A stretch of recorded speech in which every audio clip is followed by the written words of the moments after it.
In this video, I'm going to show you how to replace the fuel line and filter on a Ryobi trimmer. The fuel filter mounts in your trimmer's fuel tank. Its purpose is to filter out even the smallest of debris before they can enter the carburetor and potentially clog it. The fuel filter will become clogged over time and will need to be replaced. Replacing the fuel filter is easy to do, and I'm going to show you how. Fuel filters, as well as many other parts, can be found on our website. Let's get started. I'll begin by removing the rear cover.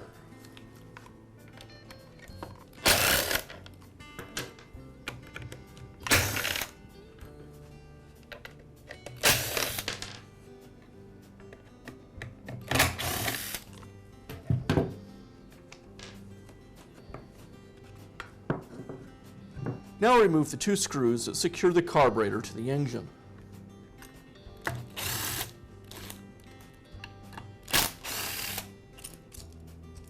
Now I can pull the carburetor away and twist it up while removing the throttle cable. Before removing any of the fuel lines from the carburetor or the lines from the tank, you'll want to make sure that you drain any gas that might still be in the fuel tank.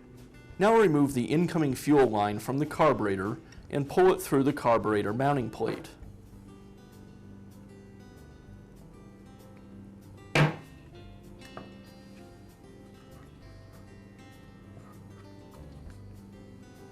Now remove the incoming fuel line from the fuel tank. The fuel filter nipple passes through the bottom of the tank, and this makes for a very tight connection. The easiest way to remove this, since we're going to be replacing it anyway, is to just simply cut it off. So first I'll pry the plastic washer away from the fuel line.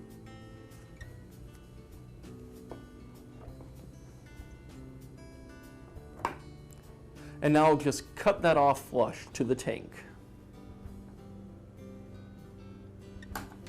Now use a small screwdriver to push the remainder of the fuel filter through and into the tank. And now I'll tip the trimmer so that the fuel filter falls out of the gas tank.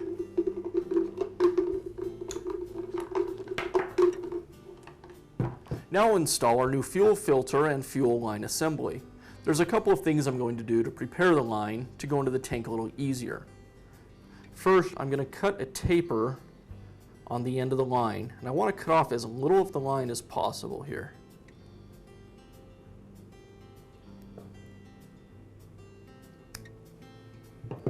Next, I'll take some 2-cycle mix oil and just lubricate the line so it'll slide through the hole in the tank a little easier.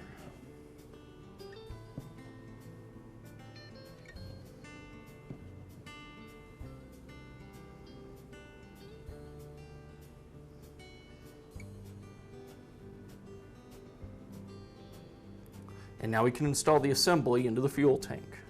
I'll insert the fuel line into the tank and try to snag that tapered end we cut on the line on the hole that the fuel line passes through. Then I can pull it through and work the nipple on the fuel filter into the opening.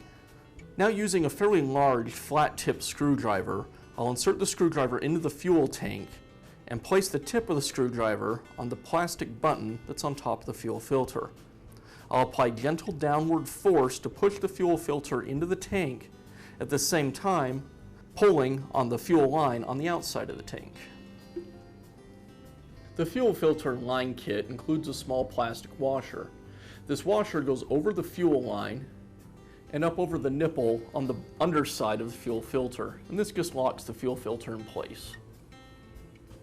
Just want to slide it up until it's flush with the underside of the tank. Now insert the fuel line through the hole in the back side of the carburetor plate. I'll go ahead and cut that end square that we tapered earlier, and again I want to cut off as little of the line as possible. And I can reinstall it to the carburetor.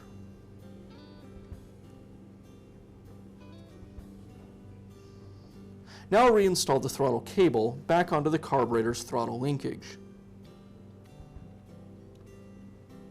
And I'll secure the carburetor as well as the choke plate with the screws.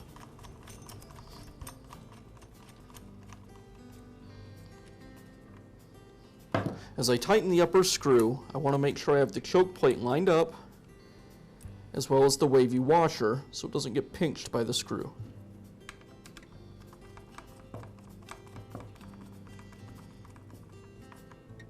And now I'll reinstall the rear cover with the air filter.